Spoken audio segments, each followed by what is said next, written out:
Saudações aos amigos e amigas que nos acompanham nas nossas reflexões a respeito do Evangelho de Jesus e da doutrina espírita.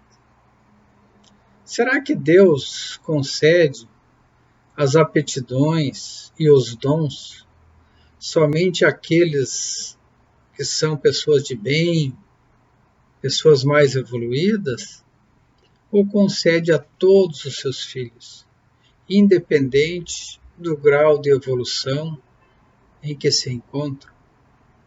Por exemplo, a capacidade de desenvolver determinadas habilidades na vida, ou no caso do Espiritismo, a mediunidade ostensiva. A respeito desse tema, vamos refletir hoje sobre o capítulo 24 do Evangelho segundo o Espiritismo, com o título Não ponhais a candeia debaixo do alqueire. Itens 11 e 12. Não são os que gozam de saúde que precisam de médico.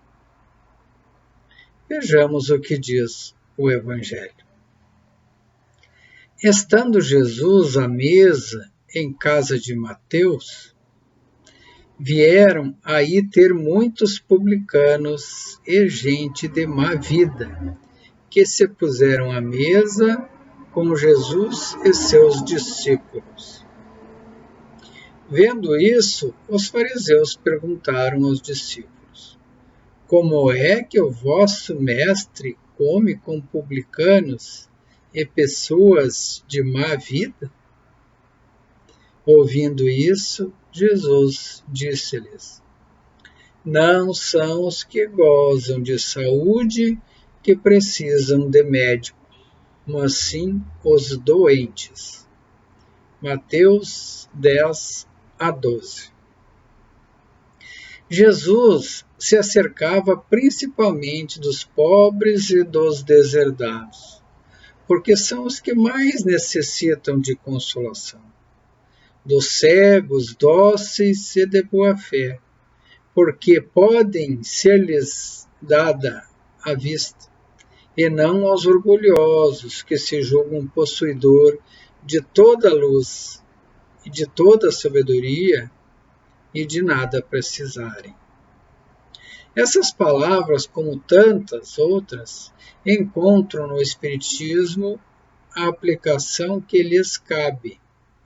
Há quem se admire de que, por vezes, a mediunidade seja concedida a pessoas indignas, capazes de a usarem mal.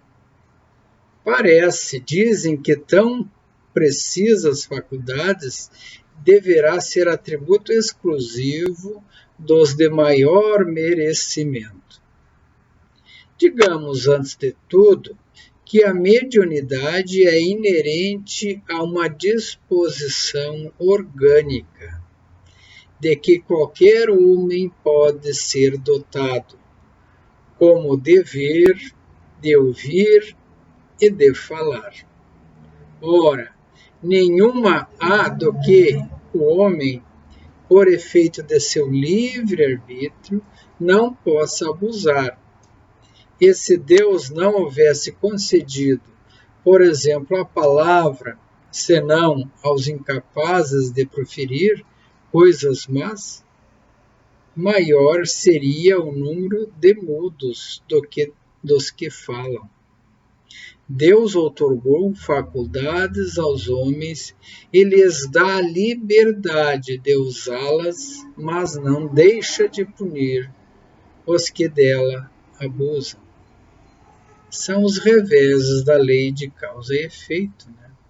Tudo que aquilo que fizermos tem o seu resultado.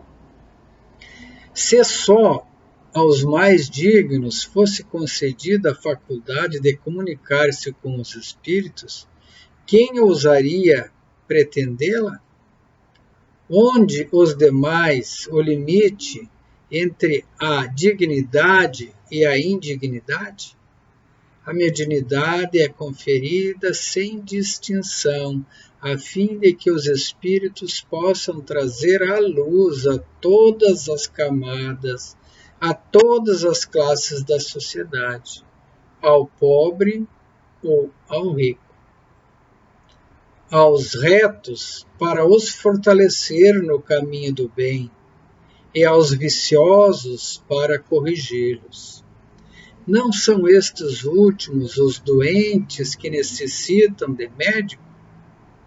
Porque Deus, que não quer a morte do pecador, o privaria do socorro que se lhe arranca do lamaceiro?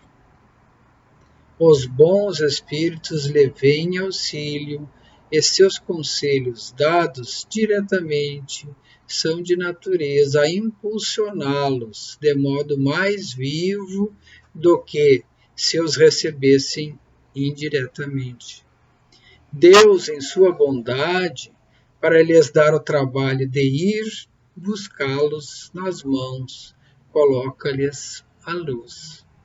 Não será ele bem mais culpado se não quiser ver a luz?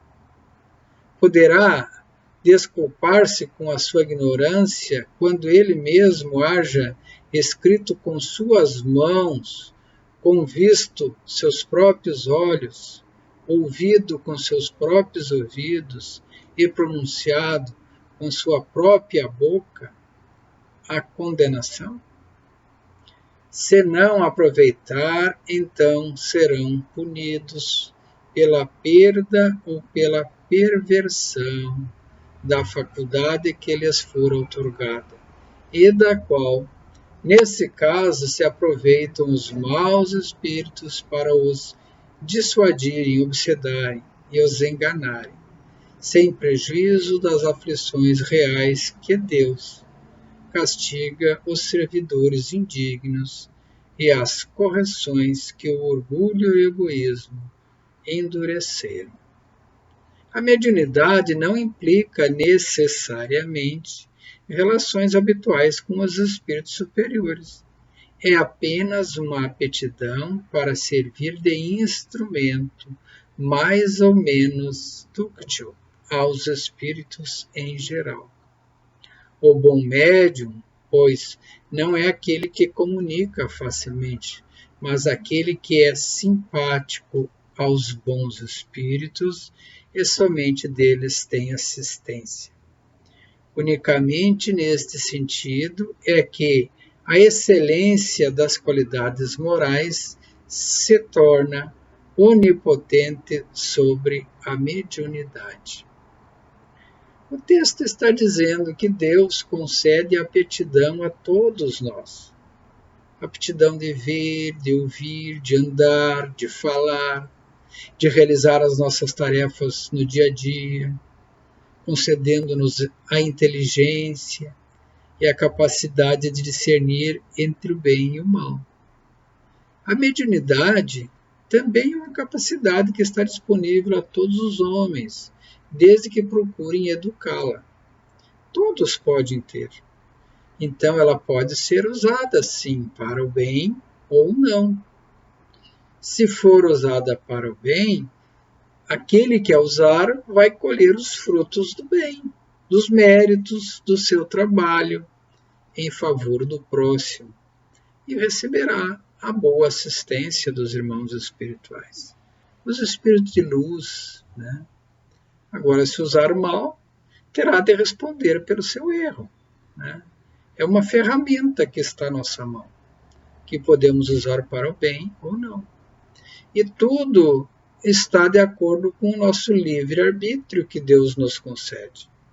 Só que por essa lei de livre-arbítrio, de ação e de reação, de causa e efeito, tudo o que fizermos retorna para nós. Se usarmos mal as nossas aptidões, colheremos o fruto desse mau uso, né? E teremos que nos corrigir de uma maneira ou de outra.